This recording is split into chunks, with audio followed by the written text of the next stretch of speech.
Good afternoon, New York, and the rest of our listeners around the globe. My name is June Stoyer, and I'm the host of the Organic View radio show. Our podcast is available on iTunes, Zune, and you can also visit our website at www.theorganicview.com. If you have any questions for our guests, there are many ways you can contact the show. You can post a question on our wall on Facebook, Skype us, send us a tweet on Twitter to @TheOrganicView, or you can contact me directly at June Stoyer. If you'd like to be on the show or would like to find out about sponsorship opportunities, please contact us at questions@theorganicview.com. On today's show, I have the pleasure of welcoming film producer Markus Imhoof to talk about his thought-provoking film, More Than Honey. The film explores the reality commercial beekeepers are facing due to mass bee deaths. So I would like to welcome to the show Mr. Markus Imhoof. Good afternoon, Markus, and welcome to the show. Good afternoon. Thank you. Markus, can you share with our audience a little bit about yourself and why you decided to make this film? Why now? Normally, I'm a fiction filmmaker. I work with actors, but my grandfather was a beekeeper, and my daughter and my son-in-law are both bee scientists in Australia. So I was very much informed about the situation of the bees, and when they started dying all over the world, it wasn't just more than a family story. It was important for everybody, and this made me put away a script I had prepared for a fiction film with actors, and I started to work with the bees. Thank you. The footage of the bees is really, really beautiful. How long did it take you to capture all of the footage used in this film? We have worked 5 years on this film. First of all, I had to make researches around the world in 4 different continents, and then we had to find the money for making the film. Then we were shooting in 2 years, and we had spent 1 year in the editing room because we had 200 hours of film. But for me, it was very important that I don't show only the point of view of the beekeepers, but also the point of view of the bees, how they feel, what is going on. That's why we have concentrated very much on this macro shooting. A third of the film is in the hive or with flying bees, and it's all real bees. There are no 3D bees, they are real bees. And we had a bee crew, which was as big as the crew for filming the people with very sophisticated cameras. We had 2 crews, 1 crew for the people and 1 crew for the bees. And the bee crew was double as big than the human crew. So you can imagine it's much more difficult to film bees than humans. And we had very sophisticated cameras, high-speed cameras and endoscopic lenses, which you use normally for making operations in human bodies. So we could enter with these lenses into the hive. And we filmed flying bees with 300 frames a second. It means 1 second of film is 1 second of reality gives me 12 seconds of film, but I have to catch the real second. Otherwise, I have just nothing. For example, the mating of the bee queen in flight, it was the most difficult thing to film. And we have worked 10 days on a tower with a weather balloon and for 36 seconds of film. And we saw it 1.5 times and we could catch it. But for me, it's very important that the public can have an emotional feeling, that the public can identify with the bees. And if you see them so closely, it is like a science fiction journey on another planet, but this planet is just around us. It is in the beehives, and the bees are feeding us. A third of everything that we are eating wouldn't exist without bees, so it's very exciting to see how they do it. Now, your family has a very long history as commercial beekeepers. I appreciated the private family photos that you included, which demonstrate how personal this really is for you. Can you talk about your great-grandfather and his love and devotion to bees? And what would he say if he were alive today? Oh, he would be astonished. He would be angry because he had a beautiful kind of Taj Mahal bee house with 150 bee colonies in one house. And this would be almost impossible because the bees wouldn't find enough food around. 150 colonies in Switzerland. They have the bees in houses with little doors, 150 little doors around it. And they wouldn't find enough food all the year long because agriculture has changed so much. That's why people have to shift the bees from one place to another place where something is in bloom. And of course, I've learned from my grandfather the basics that this cooperation between plants and insects, the plants couldn't survive without the help of the insect being they couldn't make babies without the bees. So my grandfather had a canning factory, and he was growing his own fruits and berries and cucumbers. So all the fruits, it was just one kind of paradise where the plants and the insects and the industry where they made the conserves. Nowadays, of course, no canning factory has their own gardens. Your family's history is just amazing, especially the clear love that he had for the bees and, as you call it, the Taj Mahal that he built. It's just really precious. And thank you for including that. I think it says a lot about the relationship between commercial beekeepers as well as their bees. Speaking of which, Walter Hoffaker, who's the president of the European Professional Beekeepers Association, has been featured on this show numerous times. Walter was actually the person who not only told me about your magnificent film, but he's also credited in the film More Than Honey. Can you talk about how you met Walter and how his work raising awareness about neonicotinoid pesticides has helped you with the direction of this film? I met Walter in the very beginning when I made my researches because he's one of the outstanding beekeepers, and he knows a lot about what's going on with the bee, and he is able to speak about it and analyze it really clearly for the people. And so when I set up the script, I was meeting with him in Munich and was mailing a lot of time with him. And then now, when the film came out, we made a lot of work together. We showed the film, we discussed with the public together.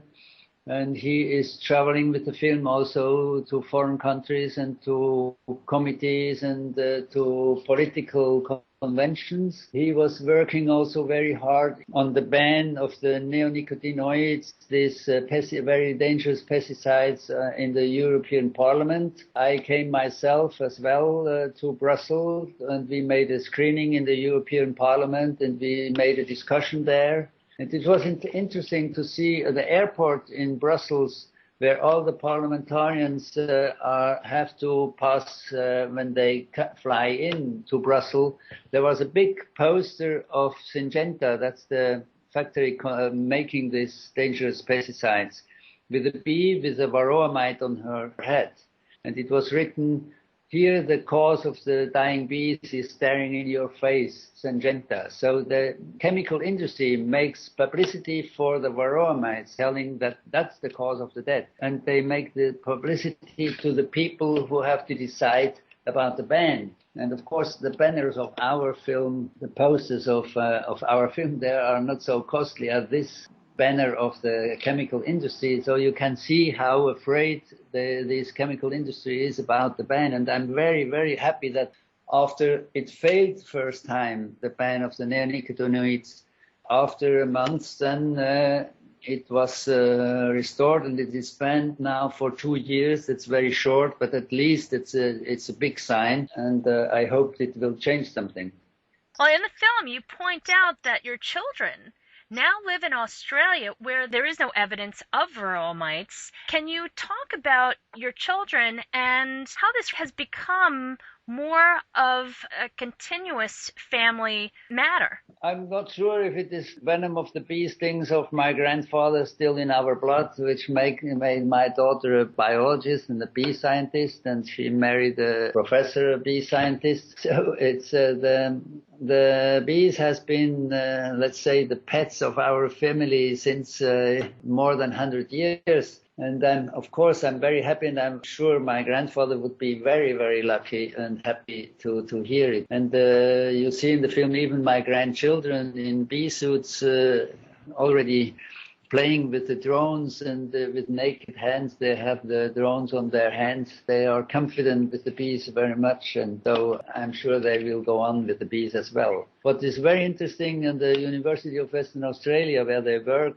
they have a big group, more than 40 people working on these researches about the immune system of the bees, because in Australia there is no varroa mite. They are, of course, afraid that it could come in any day by a ship or somewhere, and they are trying to breed healthy bees, crossbreeding the domesticated bees with the feral honeybees, which are also in Australia. They have not been, the honeybees were imported by the colons who came to settle in Australia. But some of them escaped, and they are, let's say, like mustangs, the horses which became wild, and they are catching them and trying to crossbreed these feral honeybees with domesticated honeybees to try to get the more larger gene pool and to get more healthier bees. Thank you.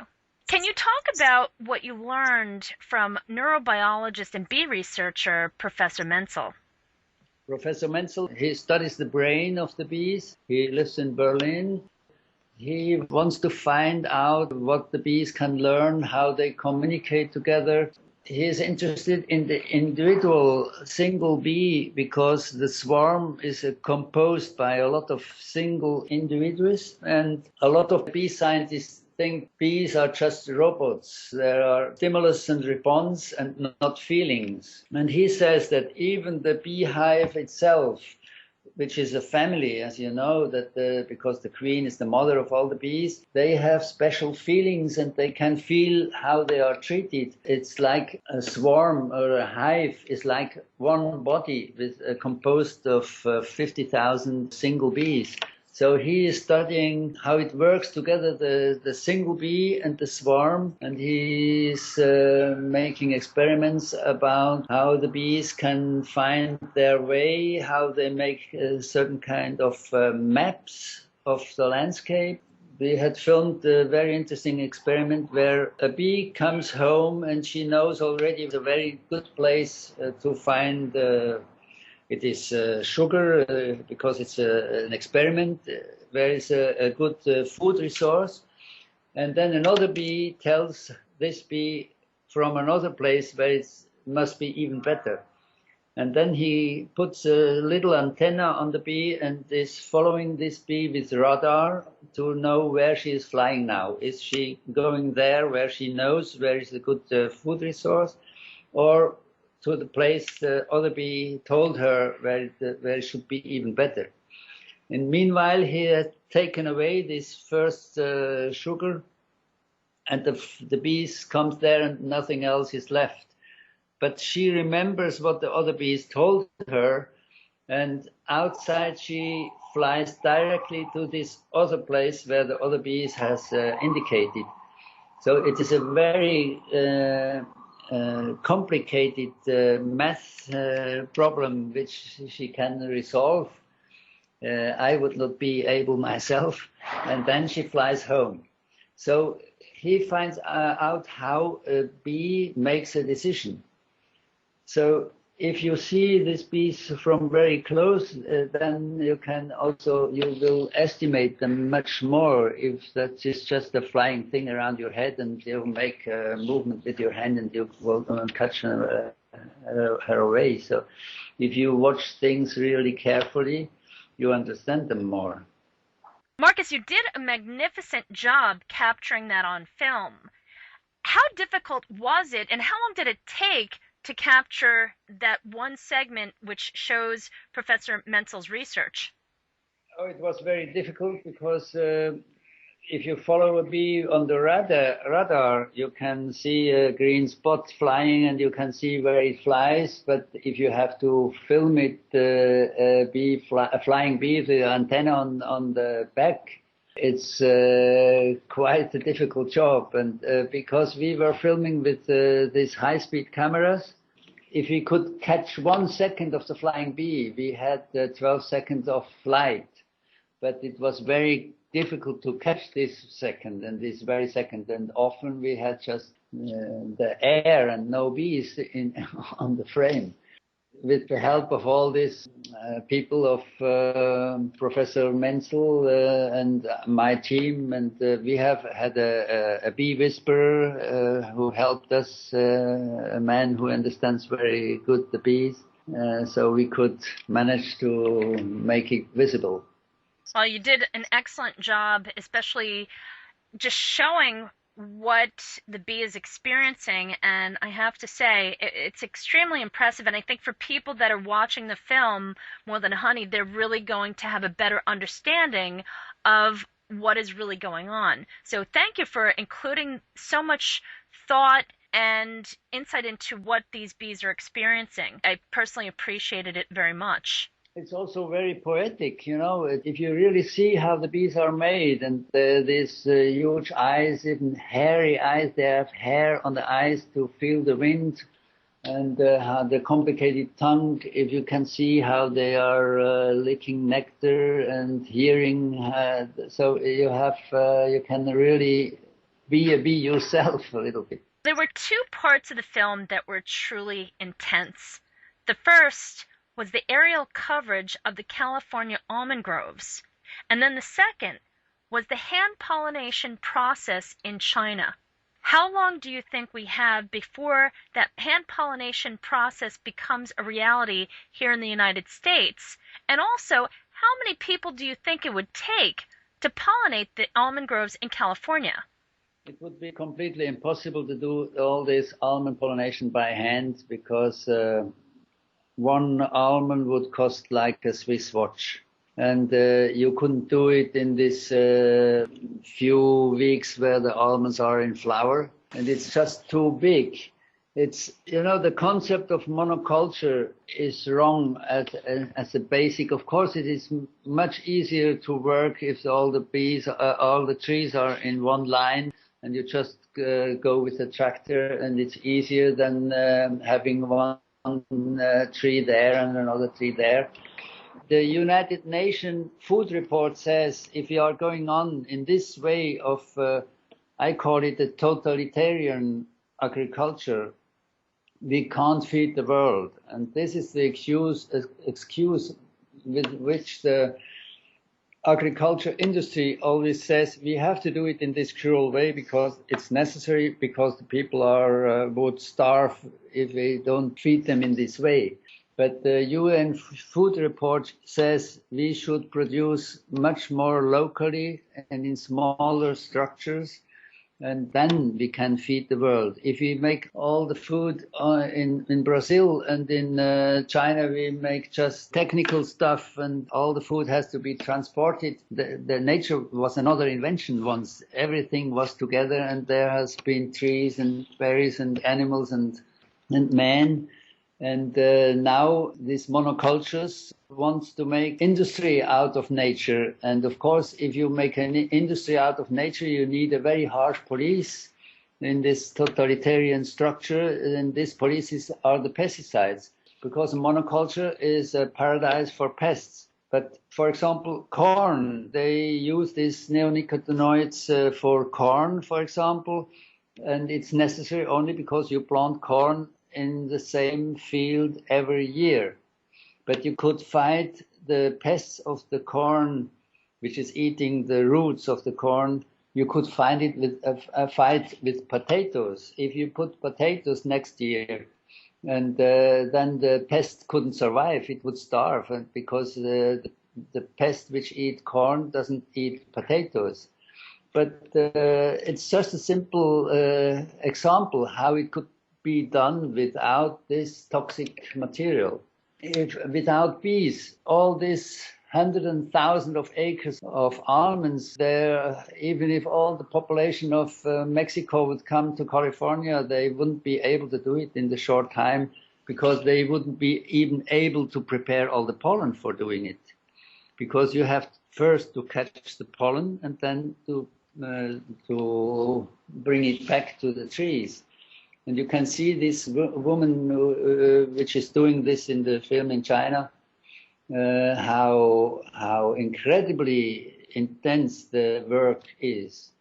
They didn't like very much what we are filming. We did film in China without permission, and then at the end they wanted to have a permission and wanted to call the police, so we had to escape. I would have preferred to film 2 or 3 days more, but that's what we could film, and I'm happy that we can have it in the film. I think the footage that you did capture was very powerful, and it gets the point across. Your film has made quite an impression in Europe. All the different awards, the German Film Award, Lola for Best Documentary, 2013 Swiss Film, Austria Romy Award for Best Director, Documentary Film, and the list goes on and on.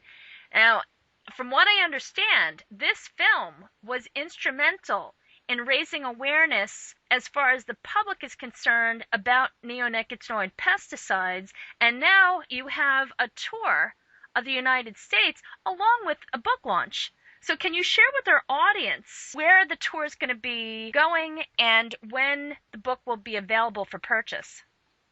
Now the film is opening in New York on the 12th of June. And in other cities as well, but of course the whole country is looking to New York, how it works in New York, and when it works well in New York, then the theaters are interested to show it as well. As much people as possible could see the film in the first weekend after the 12th of June. It helps a lot to bring the film around the country here in the United States. So it's the swarm intelligence of the audience which make that the film will be seen as much as possible. In Switzerland, it's the most successful Swiss film of the year. And this makes me very happy because it's the first time that the documentary has this success. We started in October and it's still running now, and we are in June. And it's still running, and so let's hope it will have some effect also in the United States with the help of you. Thank you. Markus, could you please share with our audience the website for the film, and also how, if there is, for example, a community that would like to obtain a copy of the film to show to their citizens, how they can go about doing that? It's on the website morethanhoneyfilm.com. There are all the informations, also where the film is playing, and you can also write emails, and there is a link to Facebook, More Than Honey Film. There is a More Than Honey site in Europe, but in the United States it's morethanhoneyfilm.com. And the distribution company's name is Lorbeer Film. So you can find all the informations on these websites. And there is a blog which is written by my daughter in Australia, More Than Honey blog. This is also, the links are on these websites. So this is also part of swarm intelligence learned by bees. Which can help to raise awareness about these problems and these hopes. Thank you. Markus, it has been wonderful having you on the show today. Thank you so much, and I wish you sincerely all the best with reaching the public and having the public really pay attention to the messages you are sharing with them that really need to be taken seriously. This isn't just a beekeeper's issue. This isn't just a problem in Europe. This is a global problem everyone needs to pay attention to. So thank you for putting this film together so that people can understand on a more deeper level what's going on with the bees is truly more than honey. Thank you. And folks, oh, you're welcome. And folks, thank you so much for tuning in. This is June Stoyer with the Organic View Radio Show. Have a great afternoon, everyone.